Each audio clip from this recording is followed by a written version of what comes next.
Então, pessoal, boa noite. Hoje eu sou a palestrante. Deu um imprevisto com a nossa irmã, né? Mas aqui estamos, né? E hoje eu trouxe um tema, né? Como vai você? E a gente vai refletir hoje como nós estamos nos tratando, aonde nós estamos, quais são os nossos objetivos, quais são os nossos propósitos. Será que eu estou perdido? Será que eu já me encontrei? Aonde a gente está nesse mundo? Qual é o meu lugar, né? E a partir daí a gente vai refletir através do tríplice aspecto da doutrina espírita, tá? A filosofia, a religião e a ciência. Então, como vai você em relação ao seu tempo? Será que a gente está administrando o nosso tempo como deveríamos? Será que está tão corrido? Quando a gente fala em tempo, a gente já lembra, né? Tá corrido. O meu tá, não sei o de vocês, né? E a gente sempre pensa na correria, no cotidiano, no dia a dia, na rotina, tá tudo muito corrido, né? E às vezes a gente acaba esquecendo o porquê e por quem a gente está correndo. A gente só está correndo no automático. E por que a gente está correndo? Por que a gente está nessa correria? Qual é o propósito da minha vida? De eu estar nessa correria, nesse cotidiano tão agitado? Ou será que é o contrário? Um tempo tão ocioso? Será que eu não posso fazer diferente? Será que eu não estou me deprimindo porque eu não estou usando o meu tempo como eu deveria? Então a doutrina nos convida filosoficamente a refletir sobre o nosso tempo, a nossa caminhada e também através das nossas escolhas. Como vai indo as nossas escolhas? Vivemos e sabemos que existe a lei de causa e efeito. E aí, através das nossas escolhas, das nossas decisões, nós estamos plantando para colher. E será que a gente não está reclamando tanto, mas a gente só está colhendo o que a gente plantou? Ou, ao contrário, a gente está pedindo tanto para essa colheita vir, mas o que eu plantei?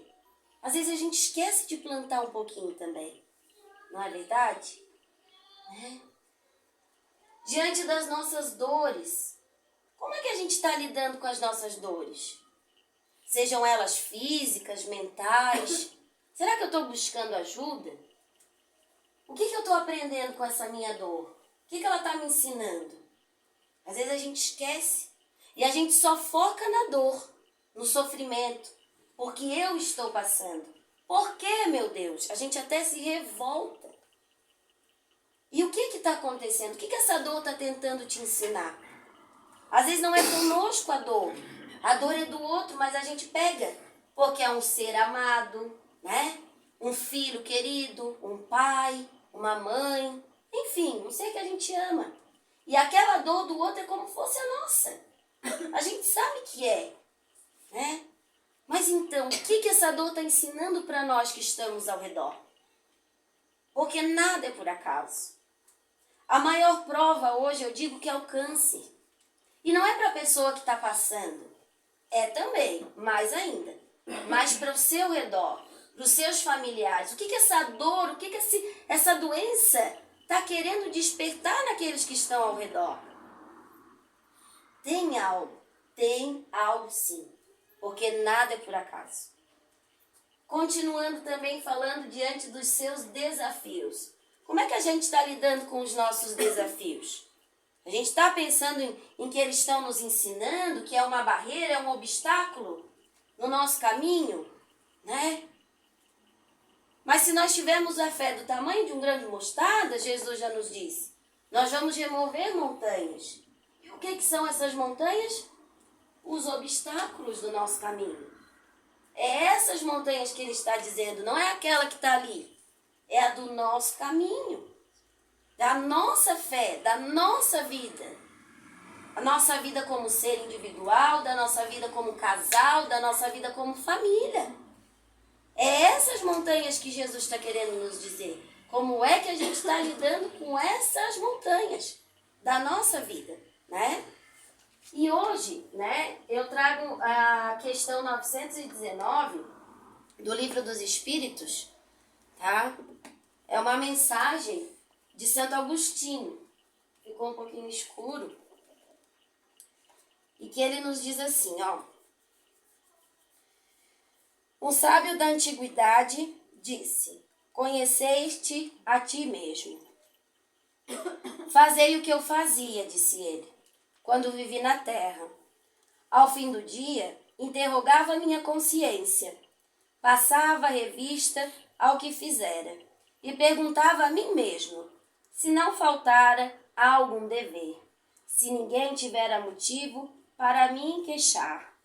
Foi assim que cheguei a me conhecer e ver o que em mim precisava de reforma.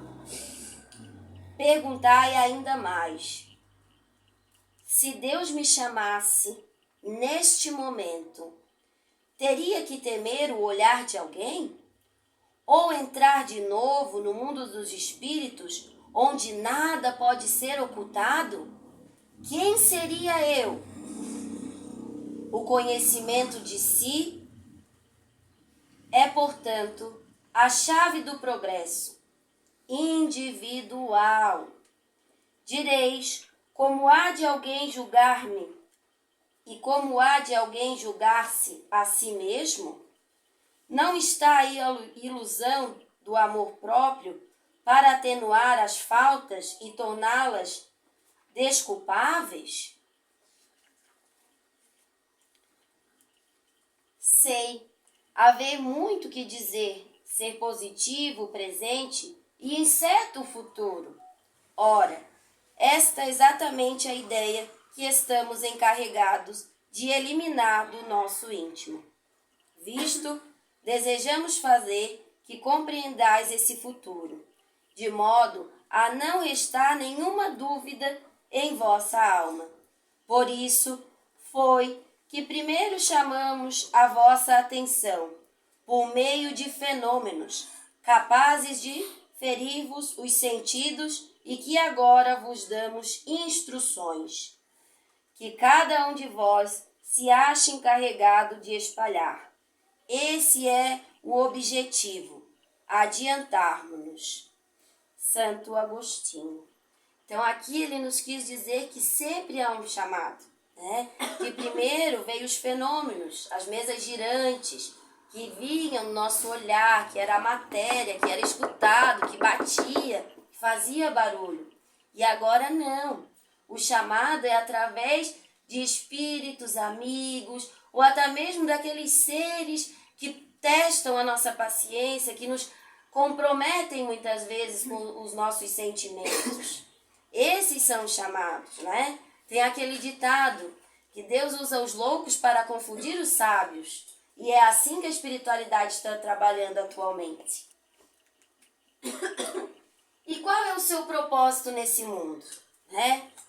Aí a gente pensa, poxa, mas a gente sempre está aqui, sempre está estudando, a gente sempre está tentando entender, mas a gente não está num mundo de prova e expiação? Esse mundo não é um mundo de sofrimento? Um mundo para a gente nos fazer mais fortes, mais firmes no progresso? Sim. Sim, é. É sim. Mas todo mundo aqui tem uma missão junto a essas provas, junto a essas expiações. Todos nós que aqui estamos. Todos nós. Embora a gente pense, não, eu não servi para fazer isso, eu não servi para fazer aquele outro. Mas o que tu podes fazer? Porque alguma coisa nessa vida tu faz.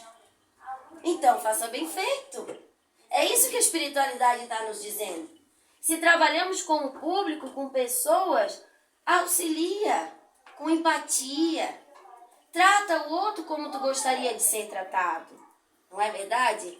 Tem aquele exemplo que a gente viu na outra semana, né? A gente chega na farmácia, recém-vindo do médico, com muita dor, e a pessoa que está ali atendendo muitas vezes, né? Ah, esse remédio, ah, esse, né? Aquele desânimo, ou então cansada, a gente sabe que existe, é assim, a nossa vida é assim também. Mas será que se ela sentisse um pouquinho da nossa dor, ela não teria um pouquinho mais de empatia com a gente? Teria. Mas o outro não sente a nossa dor. E é muitas vezes isso que a gente acaba se perdendo no mundo. Acaba se perdendo no nosso propósito. Porque a gente quer que o outro nos entenda, que o outro nos dê as respostas, que o outro faça por nós. E não, somos nós. Santo Agostinho, Livro dos Espíritos, questão 919, acabamos de ver. Conhece-te a ti mesmo. Então, a partir do momento que a gente começar a se conhecer só um pouquinho assim, só um pouquinho, a gente vai começar a levar a vida de uma forma mais leve. E a gente vai saber do que nós somos capazes e do que nós merecemos. Porque a gente merece sim. A gente merece ser amado, a gente merece ser feliz, a gente merece levantar a cabeça, seguir em frente. A gente merece receber o perdão, mas também dar o perdão. Pra gente continuar sem amarra. Porque a gente vive nesse mundo, às vezes, meio amarrado, né? Com uma discussão que a gente teve com um colega, com um conflito que já passou há anos e tu tá ali com aquela amarra. E mais pra frente a gente vai ver essa amarra, o que ela causa, tá? Que é através da ciência que a gente vai refletir. E aí, né, eu trouxe um clássico, né, que eu adoro, da Alice do País das Maravilhas, para quem não conhece, né, é um livro, é filme, é tudo de bom. E aí ela nos traz a ideia de que momento eu parei na minha vida, antes de eu ficar doente. Aonde eu estava? Qual era o meu objetivo? Por que eu adoeci? Eu queria tanto. Eu consegui, eu conquistei. Eu fiz por merecer. E por que depois eu adoeci? Que momento da nossa vida a gente parou? E em que momento da nossa vida nós esquecemos de nós? Quem nós somos? Da onde viemos? E quais são as nossas raízes? Porque lá, nas nossas raízes, é o que nos vão fazer forte. Ah, Débora, eu não concordo, porque eu tive uma infância muito sofrida. Tu não sabe o que estás falando. Sim, eu não sei da tua dor. Mas eu tenho certeza que ela te fez estar aqui hoje.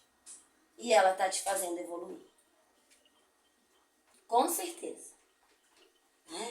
A dor de cada um, só cada um sabe. E nós não podemos medir a dor do outro. Mas a gente vai abraçar e tentar entender. E é sobre isso, né? E a gente começa a entender quem somos. Que o mundo não para se a gente parar hoje. Se a gente desistir da vida hoje, quando a gente sair daqui e se suicidar, a vida continua. E do outro lado, muito pior. Porque aí a gente vai sentir o quê? Dores da alma. E não é do corpo que a gente toma um medicamento e passa. E eu sei do que eu estou falando. Ou se eu desistir da minha vida, agora não vou mais trabalhar, sei lá. Eu vou desistir de tudo. Só não vou me suicidar porque eu sei que é me esperando do outro lado. Mas aí tu tá cometendo suicídio também. Tu não tá vivendo. Tu não estás encarando as tuas provas. Tu estás fugindo. O que é muito pior. O que é muito pior.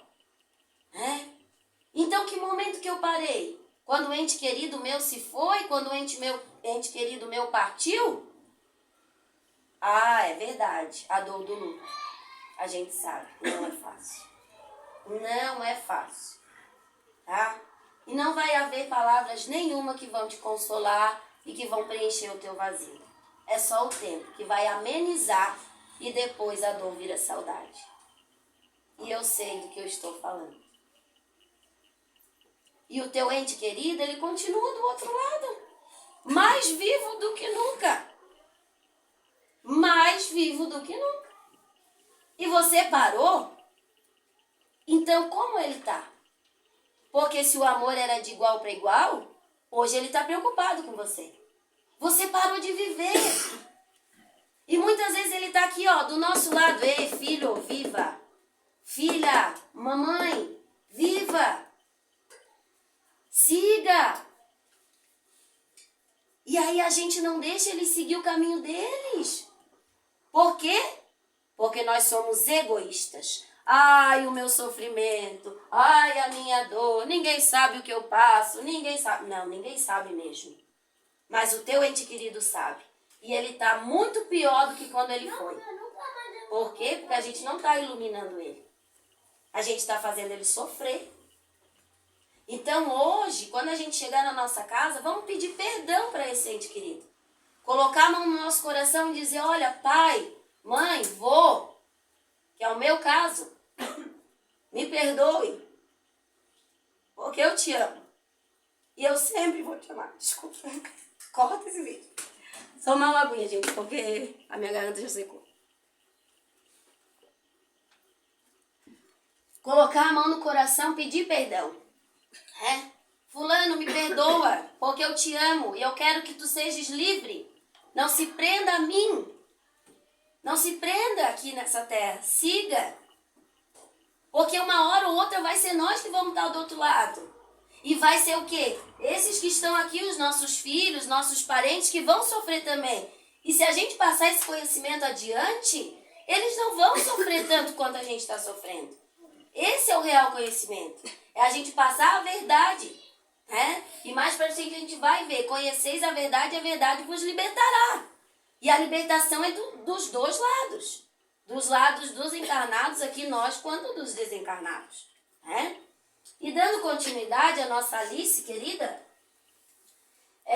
há uma parte de que o gato, tá lá na arvorezinha, daí a Alice fica embaixo e diz assim, você pode me ajudar? Daí ele diz, sim, pois não. Aí a Alice fala assim, para onde está? Para onde vai essa estrada? Aí o gato responde, para onde você quer ir, Alice? E ela diz, eu não sei, estou perdida. E aí o gato fala o quê? Essa frase maravilhosa. Se você não sabe onde quer chegar, qualquer caminho serve. Se você não sabe aonde você quer chegar, qualquer caminho vai servir. Por quê? Porque a gente não sabe do que a gente é capaz, a gente não tenta. Ou então, a gente se acha inferior àquele que está lá. E ninguém é melhor que ninguém. A gente só está se aperfeiçoando. E aqueles que mais se aperfeiçoam, conseguem sim se dedicar melhor. E se eu quiser, eu posso ser melhor que ele. Basta eu querer. Basta eu querer. Que porque muitas vezes qualquer caminho serve. A gente vai naquele efeito manada. Não sei se vocês já ouviram falar. O que o outro está fazendo, o que a sociedade está fazendo, eu vou. Não quero. Tá tudo bem ali, Morango do amor. Nossa, morango do amor. Efeito manada, O tal das crianças, do Bob Goods, Efeito manada. Agora até os adultos estão todo mundo pintando. Não que seja errado, não precisam me olhar com esses olhos, porque eu também gosto de pintar, tá? Mas efeito manada. Beach tênis. Beach tênis, agora é a onda. Mas eu gosto desse esporte? Ou eu só tô indo lá porque efeito manada? Então a gente tem que começar a entender o que a gente está fazendo e o porquê que a gente está fazendo. A gente está vindo da casa espírita por quê? Para me melhorar, tô doente, Não sei, não vou nem citar exemplos, mas tô vindo da casa espírita.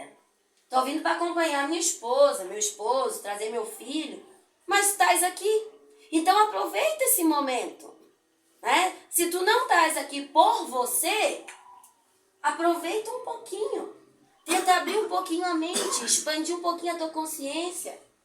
A gente precisa tentar entender aonde estamos e qual é o objetivo de aqui estarmos. E se formos convidados então para ir em outro lugar ou passar, não sei, vamos tentar entender aquele momento. Qual é o motivo que eu estou ali? Por quê? O que eu estou fazendo aqui? Eu vim com fulano, não sei o quê. Tá, mas eu estou aqui. E eu? Para mim, o que vai ser visto aqui? Se eu preciso ir lá, então eu vou tirar algo de bom. Vou tirar algo que me ajude, né? A ser melhor como pessoa, a ser melhor, não sei. Porque todo lugar a gente pode tirar, sim, alguma coisa boa, tá? Nem que seja uma lição, né? Porque se não é bênção no nosso caminho, se não é luz no nosso caminho, é lição. Isso a gente pode ter certeza. Então, dando continuidade, né? Aqui não apareceu muito bem, infelizmente. Mas aqui era a imagem lá como se fosse um umbral, né? E nos dizendo o seguinte: algumas almas que vagam pelo umbral são como você, pessoas que se perderam. Exatamente como você está se perdendo agora. Então a gente tem a ideia do umbral o quê? A pessoa mal, né? A pessoa que faz o mal para o outro, né? O umbral é o inferno, né? Aqui a gente já está com as obras básicas que nos dizem que não existe céu, que não existe inferno e que o umbral é um estado de consciência. E se a gente está perdido agora, nesse momento encarnado, quando a gente desencarna, a gente vai pelo nosso estado de consciência. A gente vai para onde? Para o nosso umbral. Então lá, a gente pode tirar a ideia de que só existem pessoas más lá. Tá? Porque é o nosso estado de consciência. E se a gente começa a se perder na vida, no caminho agora, se a gente desencarna, a gente vai trilhar muitos e muitos caminhos, muitos vales tristes daquilo que a gente está colocando agora no nosso caminho. É um reflexo exatamente igual, né? Então, qual é o sentido da vida, né? O Espiritismo esclarece que o objetivo na vida é o nosso aperfeiçoamento espiritual e que somos senhores do nosso próprio destino, no plantio e na colheita. A filosofia espírita nos convida a desenvolver esse olhar, refletindo sobre o autoconhecimento como uma poderosa ferramenta de descoberta e evolução. Então é aquilo que a gente falou no começo. Se a gente começar a entender quem somos, o que merecemos e o que buscamos, a gente vai se autoconhecer. Quais são os meus fracassos? Naquilo que eu mais fracasso. O que será? A gente sabe, lá no nosso fundo do coração a gente sabe. Então eu vou trabalhar aqui. Vou trabalhar, vou fazer, vou buscar conhecimento, buscar ajuda nessa situação, né? Então é sobre isso, né? Que a doutrina espírita, ela só quer o quê? O nosso aperfeiçoamento moral. E em nenhum momento a doutrina espírita, ela nos diz o quê? Que somente na doutrina espírita nós vamos evoluir. Em nenhum momento, em nenhuma obra básica ela diz isso. E é o lugar que nós estamos, é o bem e a caridade que nós fizemos, né? E aí, diante do autoconhecimento, né, você descobre que tem responsabilidade sobre muitas coisas que você mesmo reclama. O autoconhecimento lhe dá consciência e isso lhe cobra tomada de decisão. Então, quando a gente começa a se autoconhecer, vai pesar um pouquinho na nossa consciência. Poxa, aqui eu acho que eu devo melhorar, né? Através do quê? Da reclamação. Eu sou uma pessoa que eu reclamo demais, né? O que eu tenho que fazer? Então, ela vai nos cobrar uma tomada de decisão. E aí, muita gente foge. Por quê? Porque descobre que é inútil culpar o outro, quando você mesmo não se modifica, né? Então, é difícil o quê? Como diz o cachorrinho, a parte ruim do autoconhecimento é descobrir que também não sou flor que se cheire. É engraçado, mas é verdade, né? A gente começa a entender, mas eu tô culpando tanto o outro, eu julgo tanto fulano, mas e eu? Como é que eu tô? Ninguém me ajuda, ninguém nananã. Tá, mas o quê? Tu tá se ajudando? É isso que o autoconhecimento vai dizer. Vai nos cobrar. Então, ou a gente foge, ou a gente encara. E depende de cada um de nós. É aquilo que a gente falou lá no começo. Escolhas.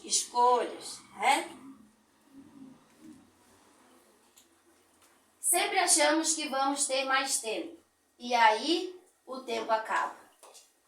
né? A gente sempre acha, vou deixar para depois. Não, agora vou começar uma alimentação saudável, né? Vou começar um exercício físico, vou me cuidar. Mas aí o tempo vai passando. E aí? Né? Tem um amigo nosso que fala, não adianta só pagar e não vir. Né? Tá matriculado, mas não adianta. Né? E aí, em questão também de se dedicar à caridade, ao próximo. Eu acho tão bonito um trabalho voluntário, eu me dedicar às crianças, aos idosos, eu vou visitar um asilo, vou fazer algo do que eu gosto, eu me sinto bem. Mas quando? Quando tu tiver tempo?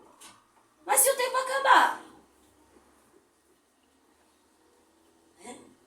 A gente escuta muito no meio espírita assim, vocês sabem que é. Quando eu me aposentar, eu me dedico melhor na casa espírita. Né? Aí eu vou ter tempo. Mas será que tu vai se aposentar? Começando por aí, né? Não estou dizendo em questão de, né, politicamente falando, mas o teu tempo aqui nessa terra, será que tu vai chegar à velhice? A gente já pensou se a gente vai chegar na velhice? Né? E a falsa ideia de ter um filho para o filho cuidar quando eu ficar velho? Cuidado. Cuidado. Isso é outro assunto. Bora, Débora. Se olhar bem, a gente vive um monte de oração respondida e nem se dá conta. Eu me dediquei tanto, peguei um trabalho melhor. Mas se eu conseguisse pegar aquele trabalho, eu vou ganhar melhor. Nossa, tá. Ganhou a função, fez tudo que podia, fez por merecer. Daí tá lá e tá o quê? Reclamando. Meu Deus do céu, que tanta coisa. Mas não foi tu que pediu, criatura? Não é? Isso eu tô falando pra Débora mesmo, tá? Porque a Débora é assim, 1000 coisas e vai. Não reclama, né? Então a gente começa a entender que as orações da gente, elas estão sendo respondidas. Né?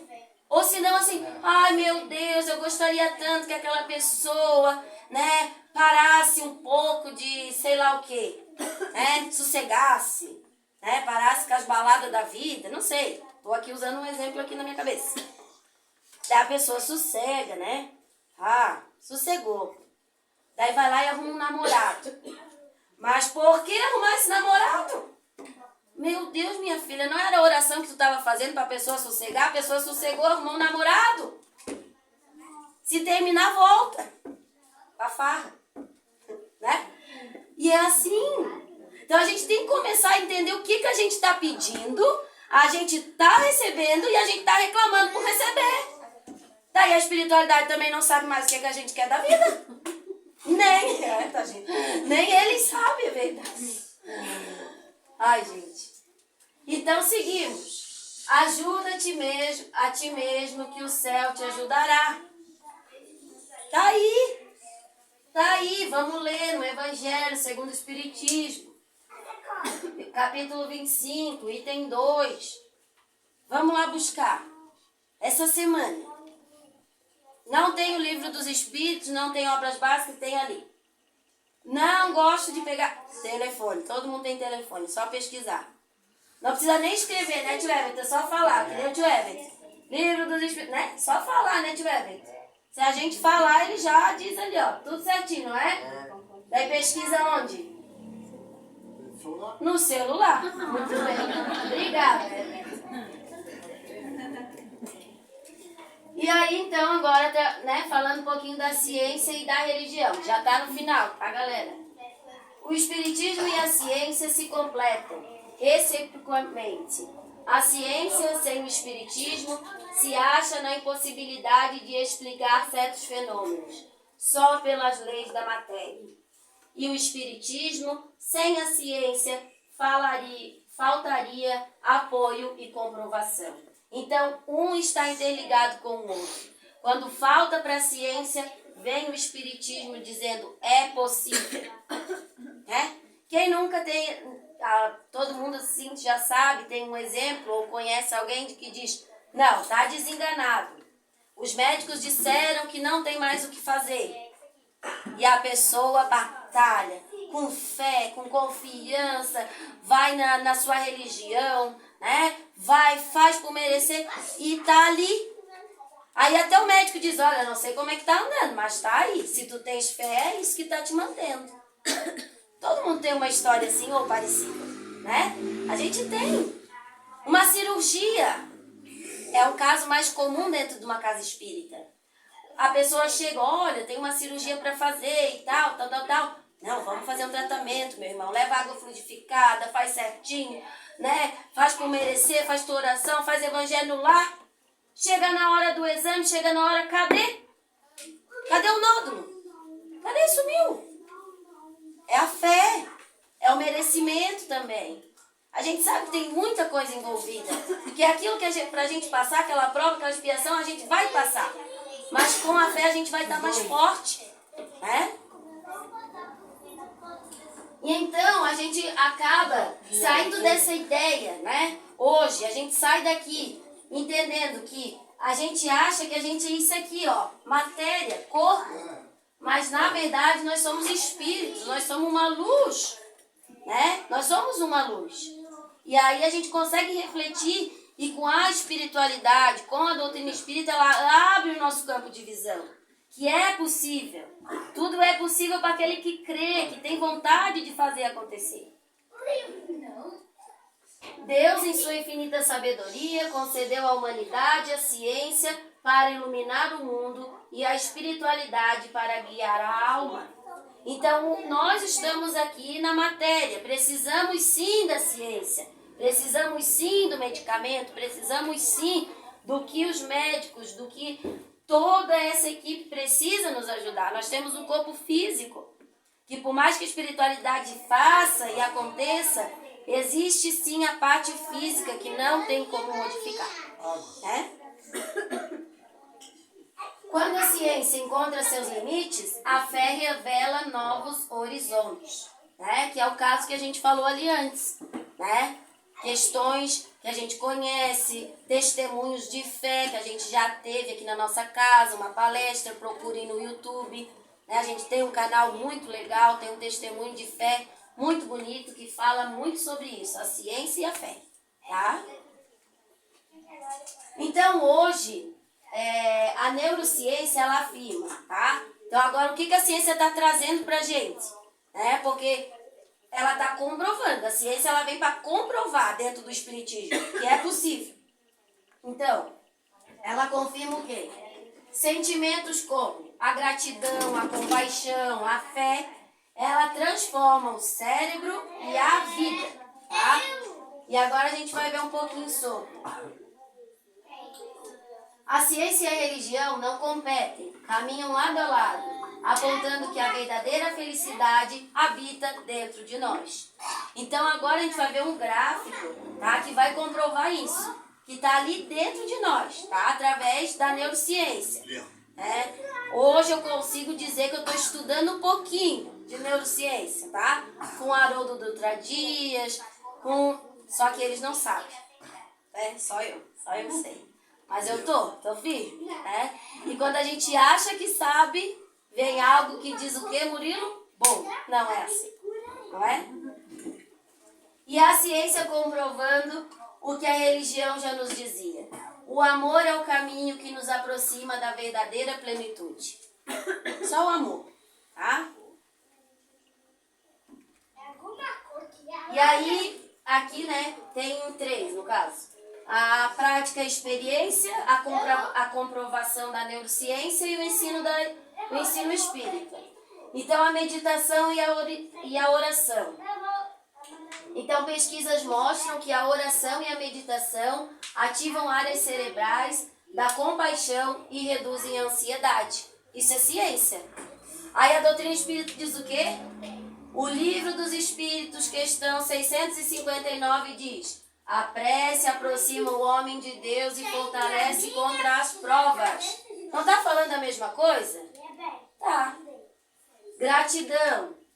Comprovou, então, né? Robert comprovou que cultivar a gratidão aumenta a serotonina, melhora o sono e reduz a depressão.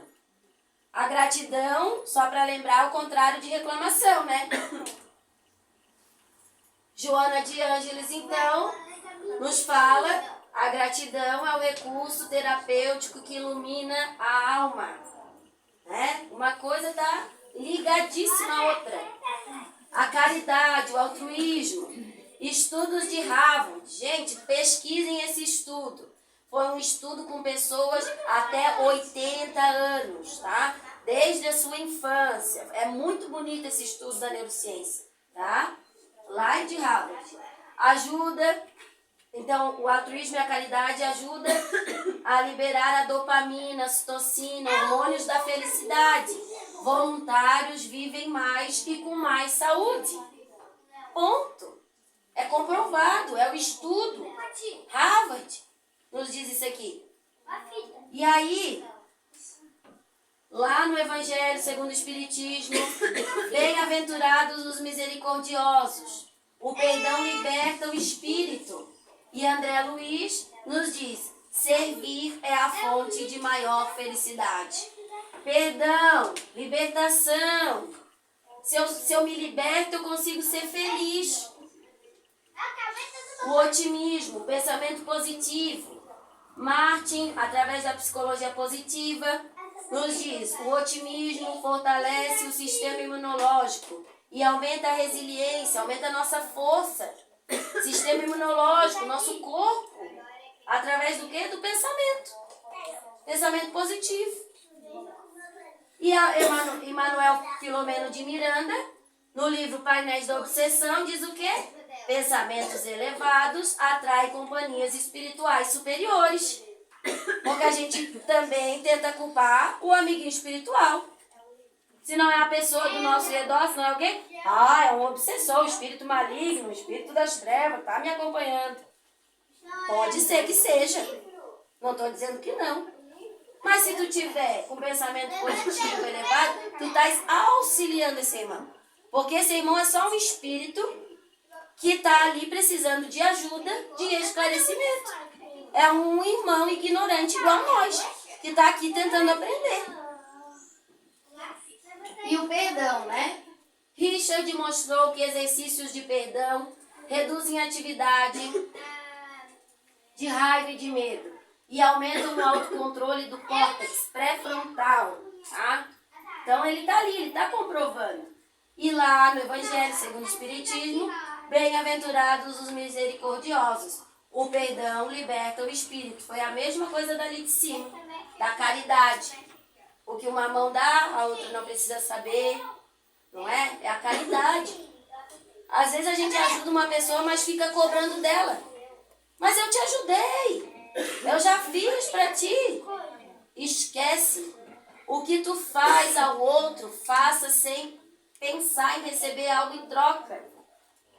Porque o que tu dá para o outro, o que tu faz para o outro, é do outro. Tu fez de coração, tu sabe da tua consciência. Se liberta, libertação. E aí, galera, coloquei algumas pesquisas, né? As mais recentes, essa aqui é de 2025, que ela diz o seguinte: a ciência confirma que a espiritualidade sempre soube. As mãos carregam o poder de cura. A USP, né, em São Paulo, comprovou a eficácia do passe magnético. E agora? O invisível agora é inegável. Tá comprovado. Esse estudo aqui foi desde 2000. Ou seja, ele ficou 25 anos fazendo esse estudo. E agora ele conseguiu concluir. Primeiro, ele usou camundongos, aplicando passe. Depois ele usou nas pessoas. Depois ele pegou crianças, por isso que ele ficou 25 anos. Ele pegou crianças com sintomas de depressão, ansiedade. E começou a aplicar passes e foi 25 anos, tá? Com essas crianças já ali em idade de pré-adolescência, né? E comprovou, tá? A reclamação. A reclamação é uma maldição silenciosa para o nosso cérebro. Entenda como ela molda o seu destino. Quando a gente reclama, a gente fica focado na reclamação. Qualquer coisa para nós é motivo de reclamar. Se esse aqui cai, a gente reclama. Se esse aqui tá aqui, não era para estar aqui, era para estar aqui, porque o fulano botou lá, mas eu quero aqui, né? Então tudo a gente reclama, a gente só consegue ver, visualizar. O nosso cérebro, ele fica treinado para visualizar só as coisas que nos dão ali insatisfação, tá? Então é verdade, a gente tem que treinar o nosso cérebro. O nosso cérebro, ele é perigosíssimo, tá? O nosso cérebro, a neurociência, a ciência, ela nos diz, nosso cérebro, ele não é feito para aprender, para evoluir. Nós quem temos que fazer, tá? Porque ele é preguiçoso, né, tio Everton? O nosso cérebro, ele é preguiçoso. Então, é através da repetição que a gente aprende, tá? A gente treina ele. A gente vai treinar, porque ele quer o quê? Ele quer que a gente fique ali. O que a gente já aprendeu, ok, minha zona de conforto. É isso que ele quer que a gente fique. O nosso cérebro, ele foi feito para nos proteger dos alertas, dos perigos, de tudo aquilo que a gente já entendeu, a gente já sabe. Mas aí a gente tem que colocar ele para funcionar, né? É isso aí, né, tio Everton? Então, você sabia que a raiva enfraquece o seu fígado? A raiva, né? Aquela angústia, aquela aflição, né? Aquele nervosismo, tá ligado no teu fígado. A dor enfraquece os seus pulmões, é a dor no corpo. Eu fico tomando, se automedicando, não é, Murilo? É dor no corpo. O que está acontecendo lá? Vai causar. A preocupação enfraquece o estômago. Eu fico muito preocupada com tudo. As questões que eu tenho que resolver, mais a do filho, mais a de não sei quem, mais de não sei quem. Peraí, o que tu podes resolver? O que essa tua preocupação vai resolver? Só o teu? Então só faz o teu, né? O medo enfraquece os seus rins. O medo de tudo, o medo de ter coragem, de arriscar. O medo de vir na casa espírita, o medo de começar a me dedicar num projeto, o medo de começar num trabalho novo, o medo de arriscar, tá? O rim tá ali, tá dizendo socorro. E o estresse enfraquece o coração e o cérebro. Então, se ele já é preguiçoso, o estresse, meu amigo, não é preguiça. É o cérebro que tá ali realmente bem cansadão. E conheceis a verdade, e a verdade vos libertará. Qual é a verdade? O estudo, né? O conhecimento. O conhecimento, a gente sair da ignorância, a gente ganha libertação. Porque a gente sabe o que nós merecemos. Né? Quando o outro aponta os meus defeitos, epa, peraí, eu sei que eu tenho defeitos. Daí eu não posso dizer assim, eu sei, mas tu, e aí já abre uma discussão. Vamos tentar agora se autocontrolar também. Tentar refletir. É isso que a espiritualidade está pedindo pra gente. Desperta, meu filho. Chegados são os tempos, chegados são a hora, que já está passando, está acabando. E aí eu não podia esquecer, né, da minha querida Joana de Ângeles, que diz o seguinte: a fé raciocinada ilumina a razão. Ela encara a razão. Mas por quê? Tá aqui. Esse aqui é o motivo. Né? Se não for pela ciência, pela filosofia, vai ser pela religião. Tá aqui. E enquanto a ciência enriquece a fé, e ambas conduzem o ser humano à plenitude. Então, uma está ligada à outra. Né? Sempre. E aí, eu deixei uma mensagem final, né? Que diz o seguinte: a água que afunda o barco é a que entra dentro dele, não a que está fora, que nos destrói, mas o que deixamos entrar no nosso coração. A gente permite muitas tempestades adentrarem em nós. A gente permite. Por isso, vigie suas emoções, cuide do seu coração e preserve a paz que só Cristo oferece a cada um de nós. Então, meu muito obrigada, a todos os olhares, a todos encarnados e desencarnados.